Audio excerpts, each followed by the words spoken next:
എന്തിനാ അമ്മ ഇങ്ങനെ വിഷമിച്ചിരിക്കുന്നത്? അമ്മമ്മ വിഷമിച്ചിരിക്കുന്നതാണ്. ഞാൻ ഡോക്ടറെ അടുത്ത് വന്നതാണ് കണ്ണാ.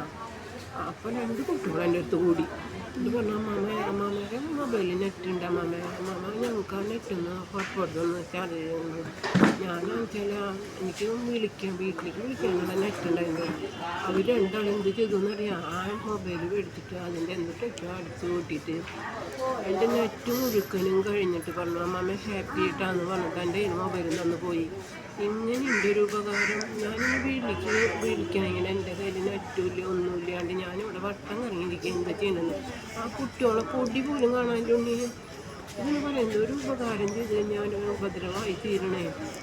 എന്നാലും ഞാൻ അവരെ മുഖം മറന്നിട്ടില്ല. പിന്നെ അവരെ നമ്പറും ഉണ്ട് എൻ്റെ കയ്യിൽ, ഫോൺ നമ്പറും ഉണ്ട്. അതുകൊണ്ട് ഞാൻ രക്ഷപ്പെട്ടു. അവർക്ക് വിളിച്ചിട്ട് 4 സന്തോഷമായിട്ട് വർത്തമാനം പറയുന്നത് എനിക്ക് എന്തായാലും വീട്ടില്ല. അവരോട് എൻ്റെ വർത്തമാനം പറയുന്നത് അമ്മാമേനെ തന്നെ പറ്റിച്ചില്ല മക്കളെ നിങ്ങൾ, അല്ലെങ്കിൽ ഞാനൊരു ഉപകാരം ചെയ്ത് വീട്ടിലേക്ക് വിളിക്കാൻ പറ്റാണ്ട് പിന്നെ ഞാൻ എങ്ങനെ വിളിക്കുന്ന ആലോചിക്കുന്നത്. ഞാൻ അവരെ പറ്റിക്കാൻ എനിക്ക് തിരിക്കുന്നത്.